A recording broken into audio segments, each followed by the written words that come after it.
Bwana Yesu asifiwe. Nipende kumshukuru Mungu tukiwa katika mwendelezo wetu wa wewe ni nani? Wewe ni nani? Nami ni nani? Na hiyo kujua wewe ni nani inatusaidia nini na itakusaidia nini? Na nimeona faida kubwa ya kujitambua kwamba wewe ni nani. Kwa majina ya kupewa na wazazi, mimi naitwa mtumishi Amos Zakaria Nabii. Sasa nashukuru Mungu kwa kuwa mimi katika imani yangu kwa kweli kwa dini hizi za ambao tunasali duniani hapa, mimi ni Mwadventista Msabato kwa kweli ambaye nimeshika imani, lakini nilio katika mrengo wa kwamba Mungu ni wa wote. Wote ni wa Mungu. Sasa ngoja nikupe challenge moja kwamba Mungu wetu huyu ambaye ni wa wote, hata kwa wachawi kuna wa Mungu. Hata kwa wajambazi kuna wa Mungu. Hata kwa vibaka mitaani kuna wa Mungu. Sasa siku moja ndipo nilipoelewa neno hili vizuri kwamba Mungu ni wa wote, pale ambapo unapokuta, na nimepata visa vingi kwa kuwa mimi nakutana na watu wengi sana, pia kwa maombi, kwa ushauri, kwa namna mbalimbali. Na salamu yangu ile nisisahau, kazi na iendelee. Salamu ya nyumbani, kwa sasa niko Nairobi. Mungu awabariki sana. Sasa nilipogundua Mungu ni wa wote, na katika popote kuna watu wa Mungu, ndio maana nawahubiria watu wote, wachawi, wazinzi, wanini, majambazi, wezi. Ni kwamba kuna wakati ambapo majambazi wanajipanga kabisa, wanaenda kuua, wanaenda kuvamia, wanataka waue, lakini kuna moja kati yao anakataa kwamba hapana, tusimuue. Mungu asingeweka watu wake hata huko kwa wajambazi huko, wangekuwa wakatili kuliko kawaida. Lakini kuna wakati hata umepangiwa kwenda kuuawa, lakini unashangaa moja kati yao wanaopanga mipango anatokea, moja anakuwa kinyume chao, na ile habari inaharibika.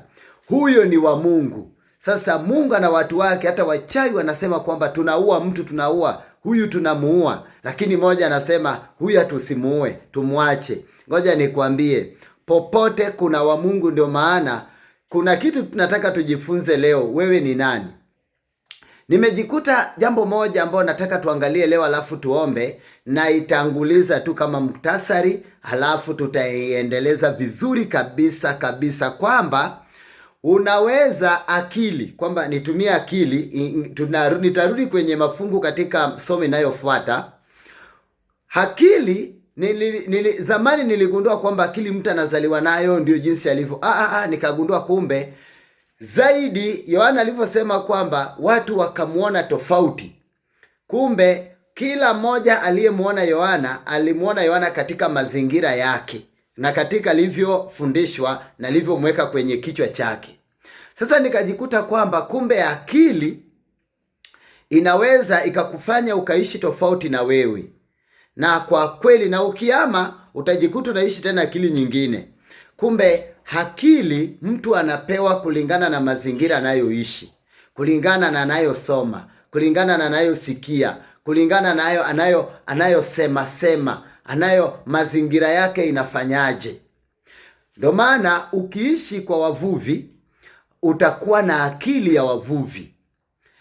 Mambo yote utazungumzia samaki na uzwaje, siji nini. Mazingira yako magumu kabisa, utalalamikia kwamba maisha ni magumu kabisa, yawezekana muda fulani kwa kuwa samaki wamekosekana.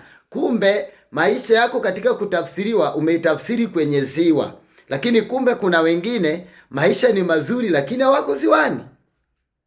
Kumbe akili ya ziwani, hapo ndio maisha ni magumu. Kuna wengine wako mgodini, wanaishi akili ya mgodini. Kuna wengine wako katika mazingira fulani, wanaishi akili ya mazingira hayo.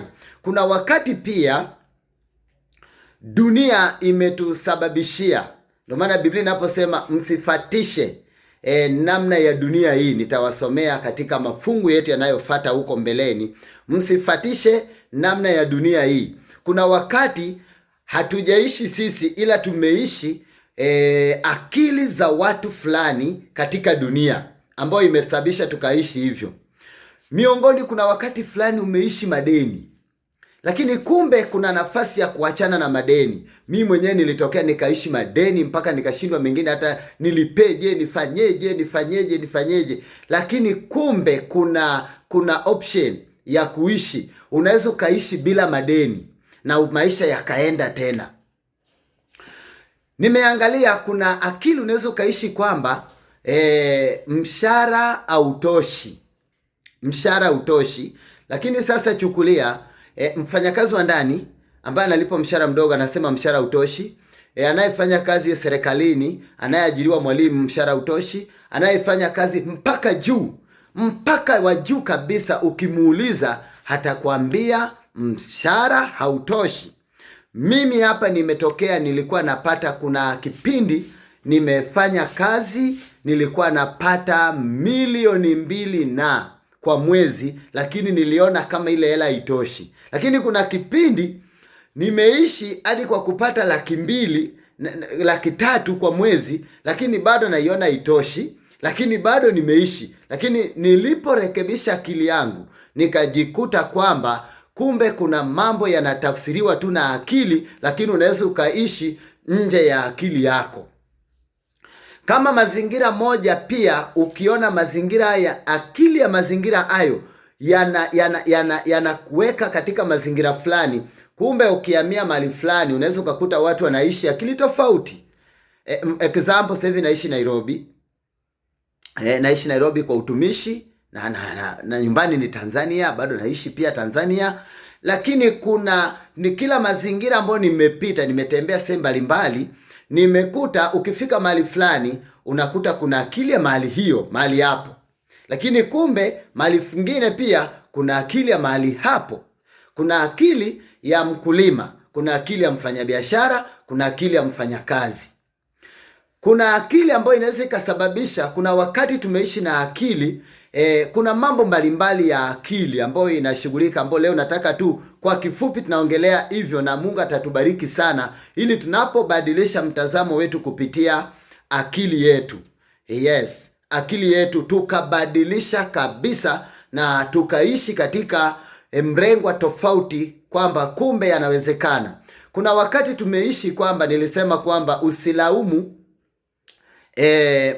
mazingira unayokaa, itafutia amani, usiseme vibaya, maana akili inaweza ikutafsiria kwamba hapa ni pabaya, hapa kuna wachawi. Akili imekutafsiria hivyo na ukaishi akili hivyo, maana kuna mtu mmoja amesema neno hiyo na imekaa hivyo. Kuna akili inaweza ikatufanya kwamba tukachukua kwamba hata viongozi wetu wote ni wabaya, viongozi ni wabaya, kumbe ni akili imetufanya hivyo. Lakini kwa kweli ndiyo, sipingi kwamba kuna wabaya, lakini sio kwamba jinsi ambavyo tunaweza tukasema. Kuna akili nasema kwamba maisha sasa hivi ni magumu, hakuna namna yoyote ambayo tunaweza tukafanikiwa, hakuna. Mimi nikarudi kutafakari kwamba lini maisha yalitokea yakawa ni rahisi. Maana mimi katika miaka ambayo nimeishi, nina umri wangu mpaka sasa hivi, nina miaka kadhaa za kutosha pia naishi navyo. Unaweza ukaniona sura kama kijana, ndiyo ni kijana, bado na umri wa kijana, lakini nina miaka yangu pia. Na kuna wa miaka yangu wanaolia maisha ni magumu, lakini pia katika hiyo miaka yangu katika nchi hizi nyumbani huko nimeishi na marais wetu wote. Yes. Kila kipindi watu, hakuna kipindi ambapo nilisikia watu wanasema maisha ni rahisi. Kumbe sijui ni nani aliyekuja akasema kwamba maisha ni magumu, na watu wakakaa hivyo kwamba maisha ni magumu. Naomba kwa dakika moja nisome kitabu hichi cha Petro. Kuna vitu ambavyo kwa kweli vinanibadilisha. Nisome kitabu hichi cha Petro wa kwanza, waraka wa kwanza wa Petro 3 fungu la 10. Nilisoma maneno haya kwamba kwa maana atakaye kupenda maisha na kuona siku njema, azuie kinywa chake usinene mambo mabaya. azuie kinywa chake usinene mabaya, na mdomo wake usiseme uongo na hila, anayetaka kuona siku njema. Na Mungu katika kitabu kile cha, sasa mmesababisha nawafungulia Biblia hapa kwa haraka, lakini nilitamani sana leo niwasemee tu katika kitabu kile cha Numbers, katika kitabu cha Numbers 14 ile verse ya 28 inasema hivi, verse ya 28, waambieni, kama niishivyo asema Mungu, nitawatendea yale yale ambayo nilikuwa nikisikia mkisema. Kwa nini aliwasemea hayo? Katika ile kutuma wapelelezi kwenda kupeleleza ile nchi, hakili, kuna watu wawili walipoona wale watu wanafiri, watu warefu, wakawaambia hivi, wakaona kwamba hawa tunawaweza kuwapiga. Lakini watu 10, akili iliwaambia hivi, hawa hatuwawezi. Tulionekana kama panzi, akili ikawafanya wakawa panzi. Katika dunia hii, akili yako inaweza ikakufanya kupitia mazingira yako, ikakufanya ukajiona duni, ukajiona umeshindwa. Ngoja nikwambie rafiki yangu, hiyo ni mazingira ya akili. Hawa walioenda, kuna Yoshua, kuna Caleb, wao wakawa na akili nyingine. Ndio Mungu anasema hivi, Caleb na Yoshua wataingia kwenye nchi ya ahadi, maana wao walikuwa na moyo mwingine, walikuwa na akili nyingine. Watu walipokuwa na akili nyingine, wao wakawa na akili nyingine, akili nyingine katika akili nyingine. Katikati ya watu wanapoona mambo ni mabaya, hakuna kitu kizuri, chochote kimeharibika, hawahoni chochote, ndugu zangu, kwa kweli mimi sisapoti ubaya, lakini nasimamia mambo ya ukweli kwamba akili mara nyingi imetuharibia mambo mengi. Tumelaani vitu vingi, nitaendeleza somo hili, lakini ngoja niseme hii neno kwa haraka kwamba kila moja anaishi anachosoma, anachosikia, anachoona. Kuna wakati unaweza ukaongea, lakini uhalisia wa maisha yako ni unachosoma, unachosikia, unachoona. Angalia sana katika maisha yako unachosikia, unachoona, unachosikia, unachoona na unachosoma. Ukiingia kwenye mitandao, angalia hata vitu vya kusoma, angalia vitu vya kusikia. Kama we unafuatilia tu katika mtandao huu watu ambao wameachana na waume zao, wanalalamika, wanafanya nini, unaelekea huko. Sikudanganyi, walai, nasema kabisa, walai. Angalia, ukikaa na watu ambao akili zao hazioni mema, hazioni kufanikiwa, hazioni kuinuka, zinaona kuanguka tu, kwa kweli unakaribia kuanguka. Ngoja nikwambie, kuna wakati wa kuhama hata maeneo. Ukiona hapa akili bado ni mbaya, watu hawaeleweki, ama hata uende ukajipange tena. Hata wanajeshi wakati fulani usifikirie wakirudi nyuma kidogo, wanajipanga upya, waone kwamba wanaingiza akili nzuri. Bongo tuna neno moja, akili ya kupewa ongeza na ya kwako. Yaani ukipewa kitu ya kuambiwa, ongeza na ya kwako. Sasa kama ya kwako yako vizuri, ndio maana muda fulani tafuta watu wenye mawazo chanya, positive. Usikae na watu wanaoongea tu negative. Maisha yako yatavutwa na negative. Nitaendeleza neno hii, lakini Mungu awabariki sana wakati kama leo tena, ambapo unaamka ukiwa pia na akili, na akili nzuri ni ile ambayo inatengeneza imani kwa Mungu, ambaye hakuna siku Mungu amekata tamaa, Mungu amechoka. Mungu yani kila siku anaambia kwamba nitakupa nguvu, kuwa na imani, songa mbele, joini kwangu ninyi nyote msumbukao na wenye kulemewa na mizigo. Akili inaweza ikakwambia kwamba hata hiyo ugonjwa inakuua, sijui mimi nitafanyaje. Yani akili za kulalamika tu, hapana, no. Katika neema ya Mungu kuna kubadilisha akili. Kuanzia sasa, akili nakwambia kwamba unashinda. Ngoja nikwambie, hata waliokuwa nanifahamu mimi, akili imeshaniambia hivi, ninaweza nikaishi vile tofauti na mlivyokuwa mnanijua. Na kwa kweli ukiniangalia ni zaidi ya uwezekano unavyokuwa unanijua kabisa, kwa sababu akili sijaweka katika mazingira ninayoishi, nimeweka kwa Mungu ambaye anaweza kaniongoza, na nikitafuta vitu ambavyo ni chanya. Muda wetu inaisha, ni kwamba niseme hii, na ifuatilie kabisa kabisa kabisa kabisa. Ukiishi maisha ni magumu au watu ni wabaya, utatafuta namna mtu huyu alivyo mbaya, utatafuta tu mabaya. Ndio maana ukiishi Amosi ni mbaya, utatafuta kizuri cha Amosi, utatafuta tu mabaya, huyu ni hivi, huyu ni hivi, huyu ni hivi.